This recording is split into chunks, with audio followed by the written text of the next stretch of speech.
Mostly sunny and warmer on Friday. Good Thursday night, East Tennessee. David Aldridge, Captain Accurate here from the Captain Accurate Weather Command Center. Well, you can see our high temperature came in at 83 degrees. I was expecting 84. Our friends in Oak Ridge got 84, but 88 the normal high. The record high, actually 3 times over, hit 99 degrees back in 1968, 1983, and 2007.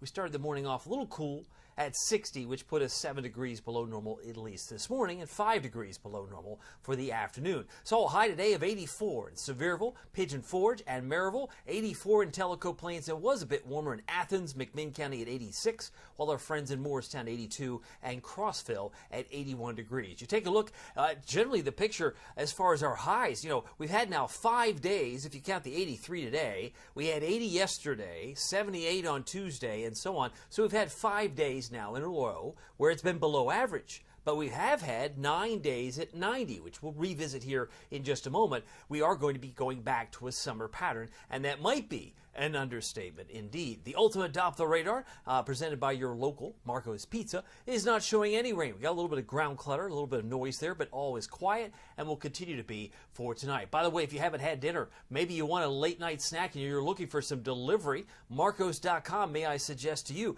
can be found at Hardin Valley, Farragut, and Maryville. If you're in the Fountain City area or Halls, check them out. Oak Ridge, Middlebrook Pike, and Ebenezer Road. You might want a large pepperoni pizza. It's magnificent. It's also the Magnifico for less than $10 for a limited time only. And you could also check out the new Pizzoli for less than $6 for a limited time. Check out the pepperoni and sausage. That's my personal favorite, and that's pictured on the top. By the way, as you can see, there's not a whole lot to see in Tennessee in terms of rain anywhere within a striking distance. In fact, you have to squint to find a few showers up across Wisconsin and also some activity in upstate New York and New England. But really, it's a big heat story. Places like Austin, Texas, under that excessive heat warning for temperatures up to 106, feeling like 113. Crazy heat in purple in central Texas, the Lone Star State, but thankfully that's not here. We will taste some of the heat, though, going into next week, which we'll highlight here in mere moments. Meanwhile, as we take a look at the radar and the clouds put together, nothing to see here. There are some clouds across West Tennessee, but that's all pushing from north to south, really not headed here. We'll expect a mostly clear sky tonight with some patches of fog by morning. Now, it will be warmer on Friday. I have us at 88. So if we were 83 today, that's a 5-degree bump. We can assume about a 5-degree jump from where we were today versus tomorrow. And then it will be hotter on Saturday. I have us about 89. We'll be pushing 90. But certainly after Saturday, the 90s will become a common thing. It'll be a common conversation piece. Now, someone asked me earlier this week, how long is this going to go on? Well, it's going to go on as long as it wants to go on. And we do typically see 4 days in September. That's an average year, and this is certainly above average year. But we've had typically, I guess we average about 34 days. That's according to the Weather Service. And we've had so far 38 days. So we're only going to tack on more days going into next week that will add to the total. But we have had 14 days in June, 15 days in July, and 9 days so far in August. That's, of course, coming from our friends at the National Weather Service in Morristown.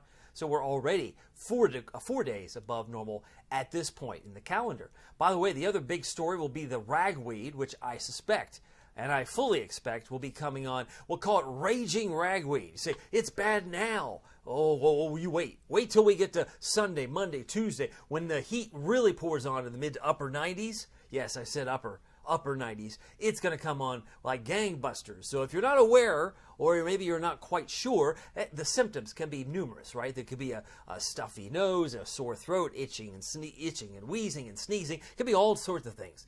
Maybe a runny nose. But you will find, I think, ragweed on certainly the rise heading into the next couple of days. Much worse than it's been. Now, this is not unheard of. This is nothing to be alarmed about, given the fact that we have a 3-legged stool known as the allergy seasons. It exploded in March with tree pollen.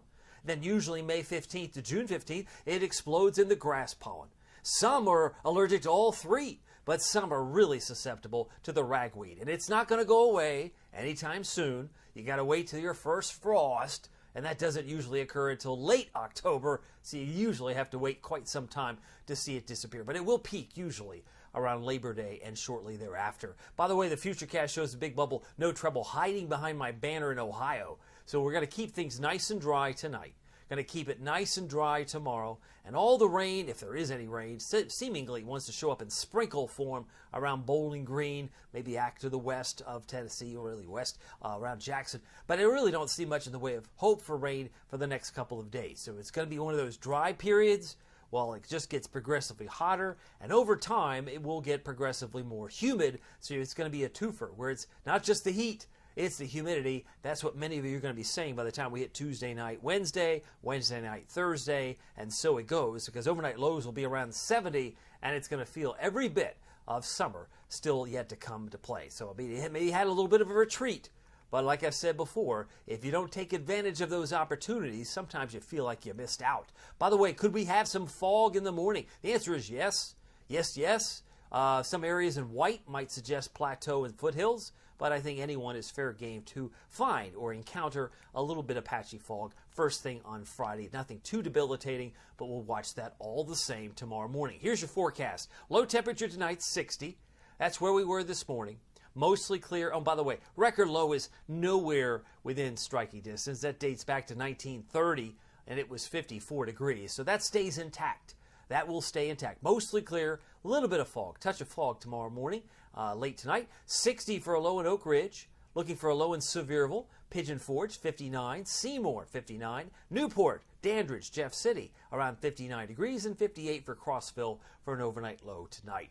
Look for a high of 88 Knoxville tomorrow. Pair of 8s would be 5 degrees hotter, mostly sunny. It's a warmer day, winds hardly moving at all, generally 0 to 5 miles per hour. Here's your Friday outlook. Only 86 in Follett, Campbell County. Morgan County, 86 for you, 83 for Crossville, but I fully expect Blount County around Maryville, Alcoa, 88. 87 Newport, and 88 for our friends in Athens down in McMinn County. Those are representative, I think, where we're going to be tomorrow. By the way, here's your Captain Accurate Weather Authority forecast for Knoxville, East Tennessee. 89 on Saturday.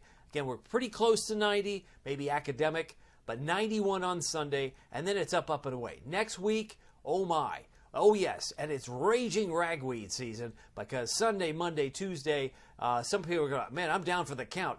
And it's not even the heat, it's just the ragweed. That's probably what's going to happen. And if we get some spotty showers and storms, it would come on, say, Wednesday or Thursday. But even still, it's going to feel like it's a triple digits. The heat index, by the time we hit Wednesday, Thursday, will be around 100 to 105, I suspect. And again, it's still early. The actual temperature will be closer to 97, but that's something we'll be watching. Again, those dew points and lows in the low 70s makes it oppressive and makes it very difficult to function for long periods of time outside. By the way, you can keep track of it all using the Captain Accurate weather app with Pete Michaels Traffic. It's free. Just download the 2 words or search Captain Accurate, and they'll appear at the App Store and Google Play. Well, my name is David Aldridge. Some people call me Captain Accurate. It's not easy being accurate. Hope you have a great night, great weekend. Of course, I'll be live streaming again Friday morning at 6:40 if you're up early, but we'll love to see you. Even watch it on delay later on in the morning. We'll talk to you soon. Have a great day. Bye.